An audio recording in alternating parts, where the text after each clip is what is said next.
మోకాళ్లలో గుజ్జును పెంచి నొప్పిని తగ్గించి సర్జరీని దూరం చేసే freedom walk. Hello, welcome to Suman TV. నేను మీ నాగరాజ్ బైర్శెట్టిని. దేశవ్యాప్తంగా జరిగిన సార్వత్రిక ఎన్నికల ఫలితాల కోసం అందరూ కూడా ఉత్కంఠగా ఎదురు చూస్తున్నారు. కానీ ఈ ఉత్కంఠకు ఇక కౌంట్ డౌన్ స్టార్ట్ అయిపోయింది. అయితే దేశానికి రాజెవరు అన్నది ఇప్పటికే తేలిపోయినట్టుగా సర్వేలు చెప్పిన దాన్ని బట్టి మనకు తెలుస్తుంది. అయితే ముఖ్యంగా ఏపీ రాష్ట్రానికి కౌన్ బనేగా కింగ్ అన్న అంశం పైనే చాలా ఉత్కంఠగా ఉంది. ఎందుకంటే ఏపీలో ముఖ్యంగా కూటమంతా ఒకవైపు ఉండగా జగన్మోహన్ రెడ్డి ఒంటరిగా ఇక్కడ ఎన్నికల బరిలోకి దిగడం జరిగింది. దీనిపైన అందరూ కూడా ఆసక్తి, మొత్తం కూడా దేశం యావత్తు కూడా ఏపీ వైపు చూసే పరిస్థితి ఈరోజు నెలకొంది. అయితే ఇప్పటికే ఆస్ట్రాలజర్ కావచ్చు, అంటే పొలిటికల్ సెఫాలజిస్టులు కావచ్చు, పొలిటికల్ ఆస్ట్రాలజిస్టులు కావచ్చు, ఎవరికి తోచింది వారుగా కొంతమంది టీడీపీ విజయావకాశాలు ఎక్కువ ఉన్నట్టు, కొంతమంది వైసీపీకే విజయావకాశాలు ఎక్కువ ఉన్నాయని చెప్తున్నారు. 2 రోజుల నుంచి కూడా ఇది ఒక కన్ఫ్యూజన్గా ఉందన్నమాట. ఎప్పుడూ లేనంతగా ఈసారి అంటే ఈ 2024 ఎన్నికల సంబంధించి చాలా కన్ఫ్యూజన్ ఉంది. ఎవరు కూడా ఖచ్చితంగా చెప్పలేకపోతున్నారు. ఇది వన్ సైడ్ ఎలక్షన్ అయితే కాదు, చాలా టఫ్గా జరిగిన ఎలక్షన్. ఎవరు రాజవుతారు అనేది కూడా ఎవరు చెప్పలేని పరిస్థితి ఉంది. అయితే ఇప్పటికే రేపటికి సంబంధించి కౌంటౌన్ స్టార్ట్ అయిపోయిన నేపథ్యంలో అందరూ కూడా ఆసక్తిగా ఎదురు చూస్తున్నారు.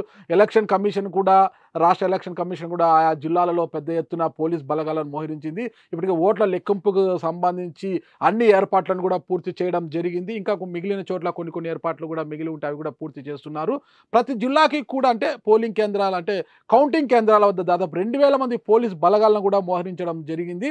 ఎక్కడ కూడా ఎలాంటి అవాంఛనీయ సంఘటనలు జరగకుండా, అంటే మరి గెలుపు తర్వాత ఓడిన వారు కావచ్చు, గెలిచిన వారు కావచ్చు, వీరి మధ్య ఎలాంటి అవాంఛనీయ సంఘటనలు జరగకుండా గట్టి బందోబస్తు చర్యలు అయితే తీసుకోవడం జరిగింది. ఈ నేపథ్యంలో అయితే ఏది ఏమైనప్పటికీ కూడా రేపు ఏపీలో అయితే కూటమికి అవకాశాలు ఎక్కువ ఉన్నాయి. చంద్రబాబు నాయుడు గారు మళ్ళా సీఎం కుర్చీని ఎక్కబోతున్నారనేది అయితే చాలామంది చెప్తున్నారు. అయితే ఈ పరిస్థితుల్లో మంగళగిరిలో తెలుగుదేశం పార్టీ కార్యాలయంలో పరిస్థితి ఎలా ఉంది? ఇప్పటికాడికి ఎమ్మెల్యేలు కావచ్చు, ఆ పార్టీ నాయకులు అందరూ కూడా అక్కడ మోహరించినట్లు తెలిసిందనమాట రేపు విజయావకాశాలు జరుపుకోవడానికి. అయితే ప్రస్తుతం మంగళగిరి వద్ద మా ప్రతినిధి విజయ్ అక్కడ ఉన్నారు. ఆయన అడిగి వివరాలు తెలుసుకుంటాం. అక్కడ పరిస్థితి ఎలా ఉంది, ఆ చంద్రబాబు నాయుడు గారి నుంచి ఎలాంటి డైరెక్షన్స్ వచ్చాయి, అలా ఎలాంటి కార్యక్రమాలు ఆడ చేపట్టబోతున్నారన్న వివరాలు కూడా విజయ్ అడిగి తెలుసుకుంటాం. విజయ్, రైట్ నాగరాజ్ గారు, మీరు చెప్పినట్లుగానే మనం ఇప్పుడు తెలుగుదేశం పార్టీ స్టేట్ ఆఫీస్ దగ్గర అయితే ఉన్నాము. సో చూసినట్లయితే కనుక పెద్ద సంఖ్యలో ఇక్కడ ఎమ్మెల్యే వాహనాలన్నీ కూడా చూసినట్లయితే కనుక పెద్ద సంఖ్యలో ఇక్కడ వాహనాలన్నీ ఉన్నాయి. అదేవిధంగా ఎక్కువ శాతం ప్రజలు, అంటే రోజు మామూలుగానే ఎప్పుడు కూడా ఇక్కడ కోలాహలంగానే ఉంటుంది. కానీ రేపు ఎన్నికల ఫలితాలు విడుదలయ్యే సమయంలో ఎక్కువ శాతం ఎమ్మెల్యే కార్లు, అదేవిధంగా కార్యకర్తలు కూడా పెద్ద సంఖ్యలో గుమిగూడారని చెప్పొచ్చు. అదేవిధంగా రేపే ఏదైతే ఎన్నికల ఫలితాలు విడుదలయ్యే సమయంలో పోలింగ్ బూత్ లో ఉన్నటువంటి ఏజెంట్లకు కూడా ఇక్కడ ప్రత్యేకమైన ఏర్పాట్లు చేసి వారికి అవగాహన సదస్సులు ఏర్పాటు చేస్తున్నారు. ఈ కార్యక్రమం అంతా ఎన్నికలు పూర్తయిన దగ్గర నుంచి కూడా జరుగుతూనే ఉన్నాయి. కానీ ఈ రోజు పెద్ద సంఖ్యలో ముమ్మరంగా ఏదైతే ఎమ్మెల్యేస్ ఉన్నారో వాళ్ళందరూ కూడా ఈ రోజు పార్టీ ఆఫీస్కి ఇచ్చేస్తారని చెప్పొచ్చు.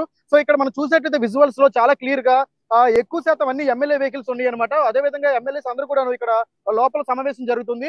సో ఇప్పుడు ఏదైతే మన చంద్రబాబు నాయుడు గారు నివాసంలో ఉన్నటువంటి అక్కడ నుంచి జూమ్ కాల్ లో ఆ పార్టీ ఆఫీస్ లో ఉన్నటువంటి ఎమ్మెల్యేలతో, అదేవిధంగా కార్యకర్తలతో మీటింగ్ జరుగుతుంది లోపల. సో దీనికి సంబంధించి ఎక్కువ శాతం కార్యకర్తలు, అదేవిధంగా తెలుగుదేశం పార్టీ అభిమానులు కూడా పెద్ద సంఖ్యలో ఇంకా వచ్చే అవకాశం ఉందని చెప్పేసి తెలుగుదేశం కార్యకర్తలు చెప్తున్నారు. సో చంద్రబాబు నాయుడు గారు ఏమన్నా ఇప్పుడు కార్యాలయం వద్దకు వచ్చే అవకాశాలు ఏమైనా ఉన్నాయా? అంటే 3 గంటలకి నారా లోకేష్ గారితో మీటింగ్ ఉంది ఇక్కడ ప్రస్తుతానికైతే ఇక్కడ కార్యాలయంలో. అంటే చంద్రబాబు నాయుడు గారు అయితే ప్రస్తుతానికి ఆఫీస్కి వచ్చే అవకాశాలు కనిపించట్లేదు. ఎందుకంటే ఆయన నివాస గృహం నుంచే ఆయన వీడియో కాన్ఫరెన్స్ లో ప్రస్తుతం ఆల్రెడీ పొద్దున 9 గంటల నుంచే వీడియో కాన్ఫరెన్స్ జరుగుతూ ఉన్నాయి. సో దీనికి సంబంధించి మంగళగిరి నియోజకవర్గం కాకుండా జిల్లాల నుంచి అందరు ఎమ్మెల్యేలతోనూ ప్రస్తుతం ఇక్కడే మీటింగ్ జరుగుతుంది. ఓకే విజయ్, ఒకటి మరి జూమ్ కాల్లో పొద్దున్న నుంచి మీటింగ్ పెట్టుకున్నారు చంద్రబాబు నాయుడు గారు చెప్తున్నారు కదా, అంటే ఎలాంటి దిశానిర్దేశం చేశారు శ్రేణులకు, అంటే ఎమ్మెల్యేలు కావచ్చు, పార్టీ శ్రేణులకు కావచ్చు, అందరికీ కూడా చంద్రబాబు నాయుడు గారు ఎలాంటి దిశానిర్దేశం చేశారని తెలిసింది?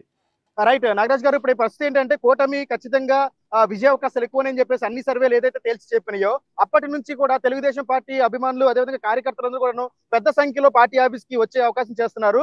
సో దీని నిమిత్తం చంద్రబాబు నాయుడు గారు వారందరినీ కూడా దిశానిర్దేశం చేస్తున్నారు. అంటే గెలుపు తర్వాత మన వ్యూహం ఎలా ఉండబోతుంది, ప్రత్యేకంగా ఏదైతే సూపర్ 6 పథకాలు ఉన్నాయో వాటి గురించి మనం ఎలాంటి చర్యలు తీసుకోవాలని చెప్పేసి పలు అంశాల గురించి మాట్లాడతారని చెప్పేసి ఎక్స్క్లూజివ్ సమాచారం. సో ఇదిలా ఉంటే రేపు ఫలితాలు విడుదలైన సమయం తర్వాత నుంచి కూడా అందరూ సమన్వయం పాటించాలి, ఎలాంటి చర్యలకు పాల్పడకూడదు అని చెప్పేసి ఇక్కడ తెలుగుదేశం కార్యకర్తలకు కరాఖండిగా తేల్చి చెప్పేస్తారని చెప్పేసి చెప్తున్నారు.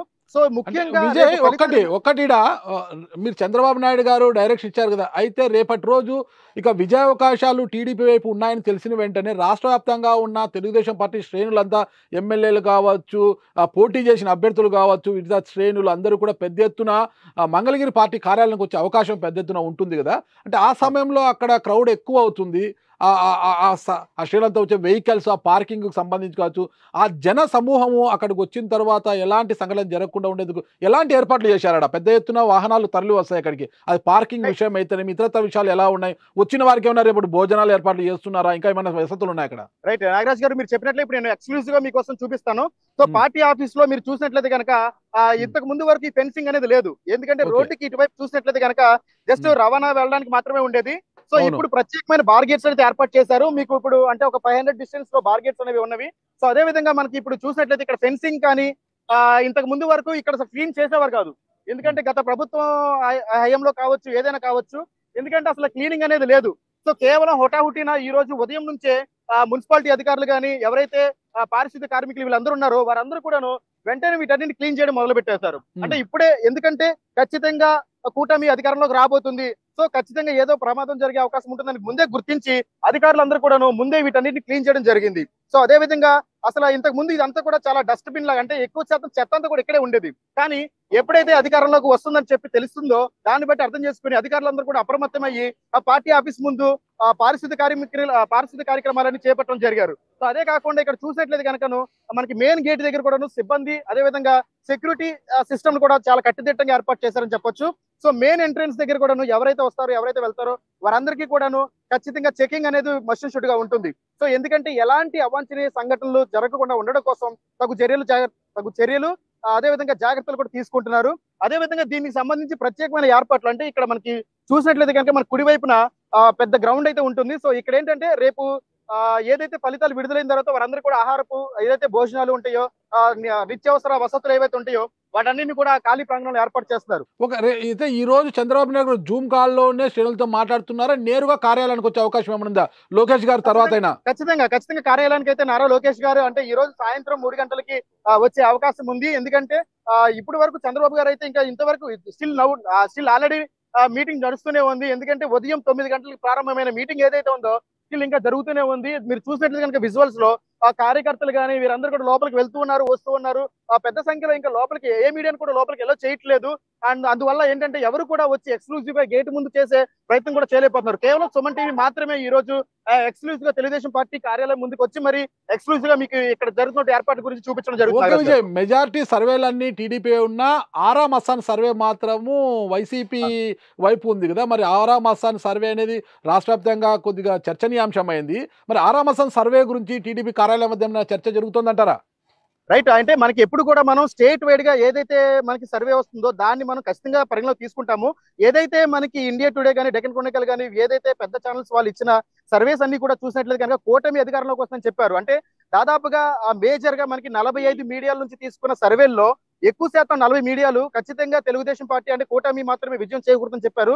ఏదో ఒకటి అరాకొర 2-3 మాత్రం మీరు చెప్పిన వ్యక్తులు అయితే చెప్పారో అవి అయితే ఖచ్చితంగా అంటే ఊహాగానాలని మాత్రమే వినిపిస్తాయని చెప్పొచ్చు. ఎందుకంటే ఇక్కడ ప్రజల్లో మనం ఎన్నికలైన దగ్గర నుంచి కూడా ప్రజల్లో పబ్లిక్ బైట్స్ తీసుకుంటున్నాము, విశ్లేషణ చేస్తున్నాము. సో అదేవిధంగా ప్రజలందరూ కూడా ఖచ్చితంగా అభివృద్ధి కోసం ధ్యేయంగా ముందుకెళ్తున్నారు. అదేవిధంగా మనం చూసినట్లయితే ఆంధ్రప్రదేశ్ లో 82% పోలింగ్ పూర్తయింది. అంటే ఎక్కువ శాతం ఓటింగ్ పూర్తయింది. అంటే 2014, 2019 చూసుకున్నట్లయితే ఈసారి మాత్రమే ఎక్కువ శాతం పోలింగ్ పూర్తయింది. అంటే దానికి అర్థం ఏంటంటే జనాలందరూ కూడా ఖచ్చితంగా బలంగా ప్రభుత్వం మారాలని చెప్పి కోరుకుంటున్నారని చెప్పేసి వారందరూ కూడా చెప్తున్నారు. సో అదే విధంగా దానికి తగ్గట్టుగానే ఇక్కడ ఉన్నటువంటి కార్యకర్తలు కూడా మనతో తెలియజేయడం జరిగింది. ఓకే, ఇప్పటికే అంటే పార్టీ క్యాడర్ కాకోకుండా ఎమ్మెల్యేలు కావచ్చు, ఎక్స్ఎమ్మెల్యేలు కావచ్చు, ఎన్నికల్లో పోటీ చేసిన అభ్యర్థులు కావచ్చు, ఎవరైనా అక్కడికి వచ్చారంటారు? ప్రధానమైన నాయకులు ఎవరైనా ఖచ్చితంగా వచ్చారని చెప్పొచ్చు. మనకి ఇప్పుడు చూసినట్లయితే కనుక మనకి చింతలపూడి నుంచి కూడా వచ్చారు. అంటే చింతలపూడి నుంచి చింతమనేని ప్రభాకర్ గారు వచ్చారు. అదేవిధంగా మనకి నిడదవోలు నుంచి, అదేవిధంగా దెందులూరు నుంచి మనకి పెనుబర్తి నుంచి కూడా వచ్చారని చెప్పి సమాచారం ఉంది. అంటే వాళ్ళందరూ లోపలికి వెళ్ళిపోవడం జరిగింది. అంటే ఉదయం 10 గంటలకే వచ్చేసారు అందరూ కూడాను. వారు 10 గంటల లోపలికి వెళ్ళి కనీసం ఇప్పటి వరకు కూడా బయటకు రాలేదు. ఇప్పుడు మీరు చూసినట్లయితే కనుక ఇదిగో ఇక్కడ ఉన్న వెహికల్స్ అన్ని కూడాను ఇవే వెహికల్స్ అనమాట. ఏవైతే ఇప్పుడు ఉన్న వెహికల్స్ ఉన్నాయో అవన్నీ కూడాను ప్రముఖ ఎమ్మెల్యేస్ వాళ్ళందరూ కూడా ఇప్పుడు ప్రస్తుతం ఏదైతే ఆ పార్టీ గురించి సంబంధించి గెలుపు పొందిన తర్వాత ఎలాంటి కార్యక్రమాలు చేపట్టాలి, అదే విధంగా వారందరికీ కూడా ఎలాంటి ఏర్పాట్లు చేయాలనేటువంటి అంశాల గురించి మాట్లాడే ప్రయత్నంలోనే వీరందరూ కూడా ఉదయం 10 గంటలకే వచ్చేయడం జరిగింది. అలాగే అదే విధంగా చంద్రబాబు నాయుడు గారు కూడా ఉదయం నుంచి కూడా వీరందరితో జూమ్ కాల్ లో మాట్లాడుతున్నారు, దిశానిర్దేశం చేస్తున్నారు. గెలుపు తర్వాత మన ప్రయత్నాలు ఎలా ఉండాలి ఏంటి అనేది. ఓకే విజయ్, అప్డేట్స్ కోసం సిద్ధంగా ఉండండి, మళ్ళీ లైన్లోకి వస్తాను. Okay Vijay, thank you. ఖచ్చితంగా సార్, థ్యాంక్ యూ. సుమన్ టీవీలో మీ పర్సనల్ అండ్ బిజినెస్ ప్రమోషన్స్ కోసం కింది నెంబర్కి కాంటాక్ట్ చేయండి.